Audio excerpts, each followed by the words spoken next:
Picture this. You're standing in a house.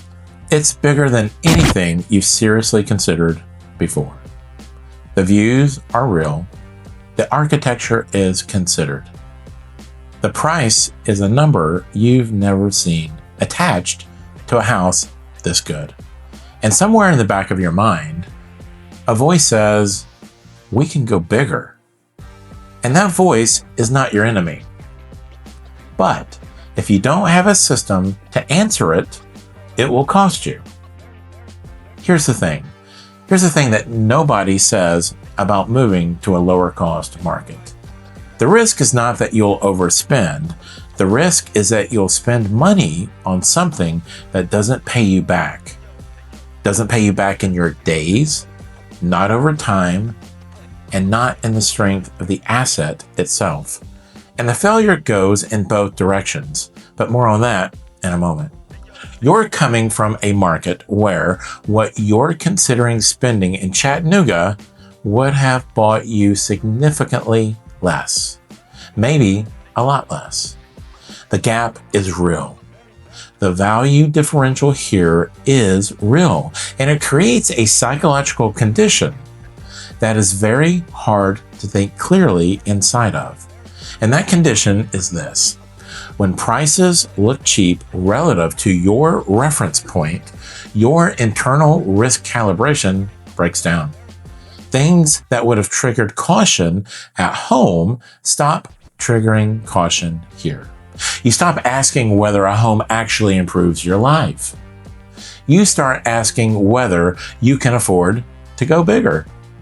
Those are very different questions. And one of them is the wrong question. Before I give you the framework, I want to name both failure modes, because most content only names one. The first is overbuying. That's when you stretch to the top of your range because it feels like a bargain compared to where you came from. You buy more house than your life actually needs. Maintenance, taxes, furnishing costs, and lifestyle trade-offs hit you later. Those are the subscription costs. And you're sitting in a house that looks impressive, but doesn't actually improve your days. The second failure mode gets talked about far less, and that is underbuying. That's when a genuinely scarce property, one with real views, a real lot, and architectural quality appears in front of you, and it feels expensive even on a Chattanooga scale. So you trade down to something safer, something interchangeable. 3 years later, that scarce property is gone. What replaced it in your life isn't comparable, and you know it. Both of these are capital mistakes. They just look different. The system I'm going to give you is built to avoid both. I'm Kelly Bridenstine. I own Broadstone Media, LLC. It is a luxury relocation media platform. Additionally and separately, I'm also a licensed realtor with eXp Realty here in Chattanooga, Tennessee. I help design-forward buyers use Chattanooga to upgrade their lifestyle and stay smart with their capital. Let's define what leverage actually means here. A home purchase at this price point is one of the most significant capital allocation decisions you will make. Unlike most financial decisions, it is also a daily lived experience, which means the wrong choice doesn't just underperform on paper. It becomes the texture of your mornings, your evenings, and 5 years from now. The question this episode answers is not, how do I avoid spending too much? The question is, how do I make sure every dollar in this decision pays me back in a way I can actually feel? Let me name the real questions most buyers in this position are sitting with. How do I know if I'm overpaying for the market or just recalibrating from an inflated reference point? How do I know if a home is genuinely scarce or if scarcity is just what someone says to create urgency. How do I know if going up another rung actually changes my life or just changes the number on the contract? And underneath all of these, what if I get this wrong? What if I commit this much capital to something that doesn't hold, doesn't sell cleanly, or doesn't feel like an upgrade 5 years from now?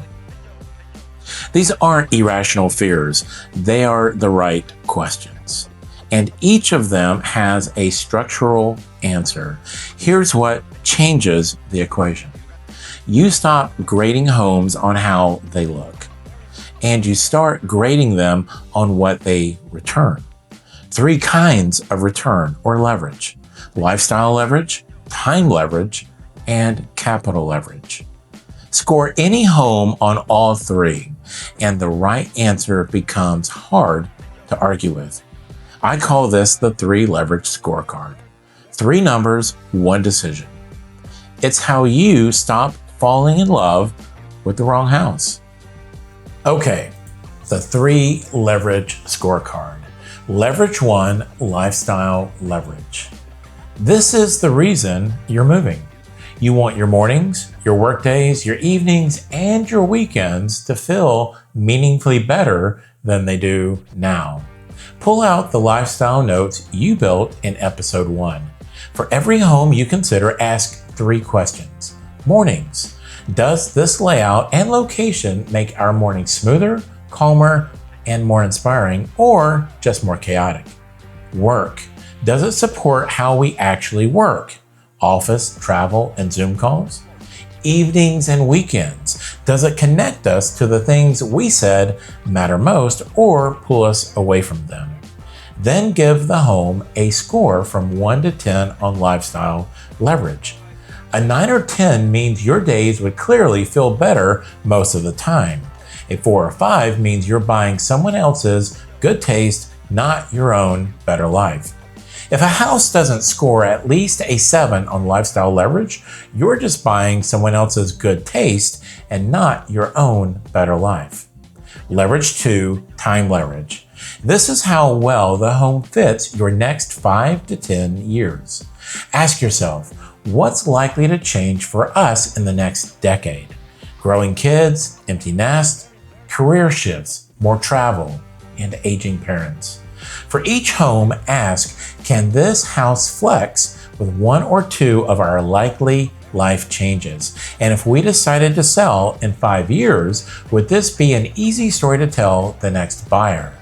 Give each home a 1 to 10 on time leverage. High time leverage means the home is in a location a lot of future buyers will still want, in a layout that serves more than one version of your life. Now, low time leverage shows up as super specific, super niche, or layouts that only work for a very narrow window of time. If this home only makes sense for this exact version of you for the next 2 years, you might be renting your life with an expensive mortgage. Leverage 3, capital leverage. This is where relocators go wrong in both directions because Chattanooga numbers look small compared to where they're leaving. Capital leverage is not buy the cheapest house possible. It's put the right amount of money into the right asset in the right micro location. I have 3 important rules for this. Rule 1, buy the micro location, not the staging. Beautiful furniture, nice stone, and pretty light fixtures can be changed. The street it's on, the view or the lack of view, and the noise profile, those are almost impossible to fix. If you have to choose between a perfect interior on an average street or a solid interior on an exceptional street, the smart money buys the street. Rule number 2, favor scarcity over nice but interchangeable. Look for true protected views. unique architecture or character, a lot size that gives real privacy or usability, these features hold value better than another big house that looks like 5 others on the same street in the same neighborhood. Rule number 3, respect your wealth concentration. Just because you can put more money down on a home doesn't mean you should. If going up another rung on the price ladder doesn't materially improve lifestyle or time leverage, you're stacking bricks, not building leverage. Give each home a 1 to 10 on capital leverage by asking, given what this home is on this street in this pocket, is this a smart place to park this much of our net worth? Quick pause. If this way of thinking is useful, hit subscribe and save this video. Most real estate content talks about granite and staging or 10 things you'll love or hate about Chattanooga. And there's nothing wrong with content like that. It's useful. Watch that too. But you're here because you care about design, experience, and the smart use of capital. And that's what this whole series is about. And when you're ready to run your actual situation through a structured system, the Broadstone Relocation Diagnostic is in the description below. It is a private 8 to 10 minute intake I personally review within 24 hours. Again, the link is in the description. All right, the scorecard alone is not enough. Here's what it misses. Here's what the scorecard won't tell you on its own. Chattanooga's upper tier market has a scarcity structure that's different from most markets buyers are coming from. The properties that score highest on all 3 leverage dimensions, genuine views, real lot quality, architectural character, and strong microlocation, are not abundant. They're a small percentage of the total inventory, and they move fast. The rest of the Hamilton County submarkets, Signal Mountain, North Shore, and the Ottawa I-75 corridor have the tightest vacancy rates, the highest owner occupancy, and the most concentrated supply of large, newer, design-forward homes in this metro. What this means practically is this. When a property appears that clears your scorecard cleanly, the question is not only is this a good home, the question is what replaces it if we pass. That's a different calculation than what most buyers are used to making. In a deep liquid market with abundant supply, there's always another one. In a thin upper tier market in a smaller metro, there isn't always another one. Not on that street, not with those lot features, and maybe not this year. The scorecard tells you whether a home deserves a yes or no. The scarcity read tells you whether a yes needs to happen now. Those are both required.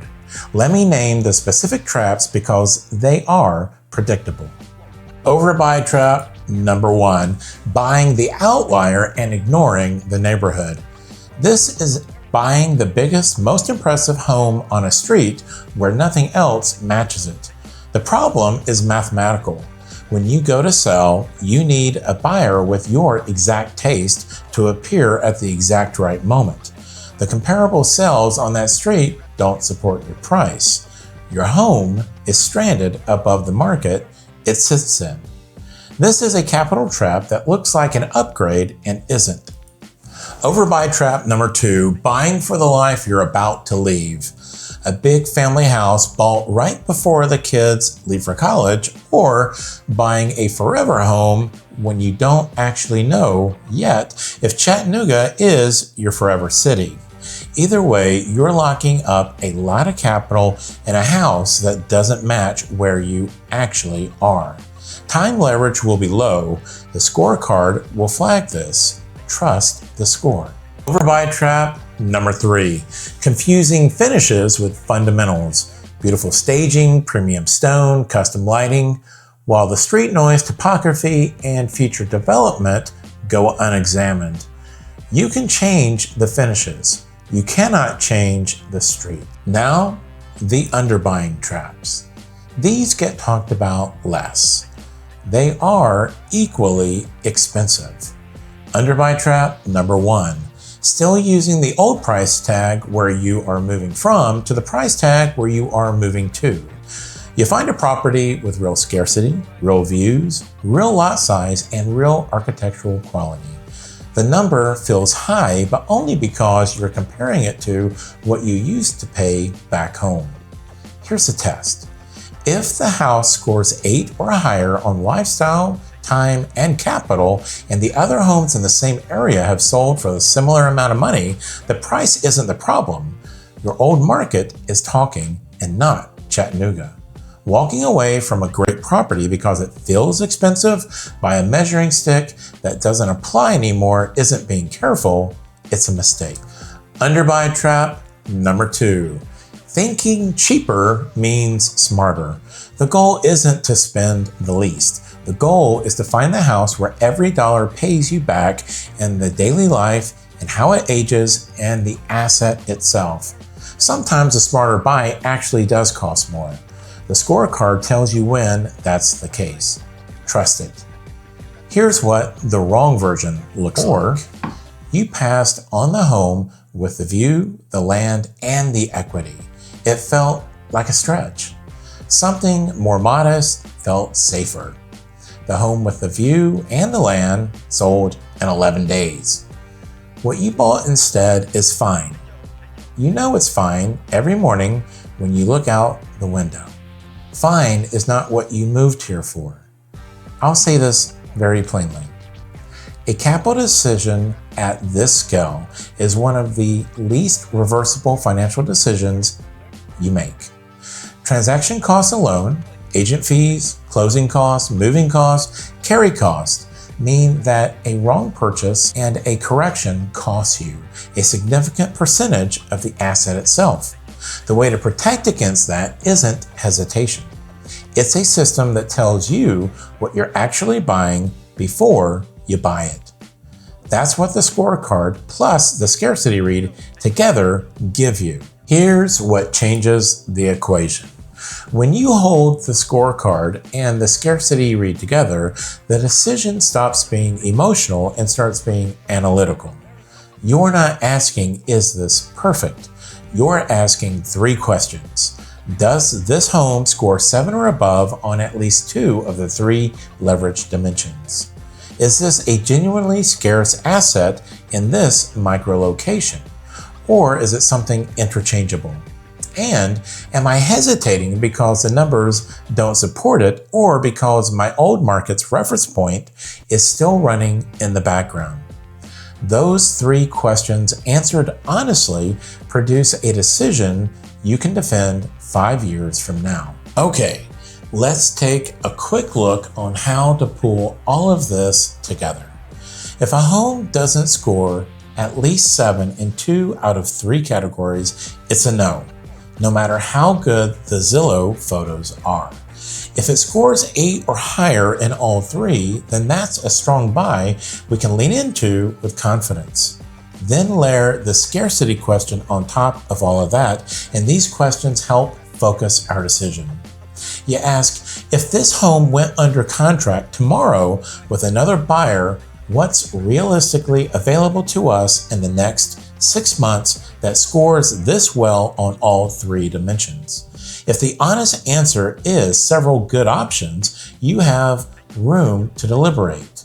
If the honest answer is not many, that changes the weight of the decision. This is how you move fast without feeling rushed. You're not asking, is this perfect? You're asking, does this hit our lifestyle leverage expectation? And is this the kind of asset that's hard to replace? That's a question high-performing buyers are very comfortable answering. And when you run this system honestly, here's what the after looks like. You're not sitting in a house that looked impressive on paper, but doesn't quite work in real life. Nor are you looking back at the house that you passed on because the number felt like a stretch by a standard that no longer applied. Rather, you're in the home that paid you back in the lifestyle you wanted, in your daily and weekly life, in the 5 to 10 years that followed, and in the asset itself. You didn't overbuy and you didn't underbuy. You bought with leverage, and you knew that's what you were doing when you signed. Here's your move from this episode. Take the top 2 or 3 homes on your radar right now. Score each one on lifestyle, time, and capital leverage using the scorecard. Then ask the scarcity question for each one. If you want a structured system to run your whole situation through, not just one property, but the entire move, the Broadstone Relocation Diagnostic is in the description.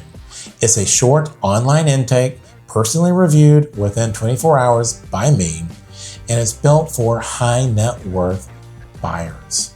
In the next episode, we're going to talk about how to buy in Chattanooga from out of state and do this without flying in 6 times or getting burned once. I'll walk you through the exact remote process that takes buyers from "we're curious" to "we're under contract with clarity and with calm." I'm Kelly Bridenstine. This is Chattanooga Curated. I'll see you in episode 4.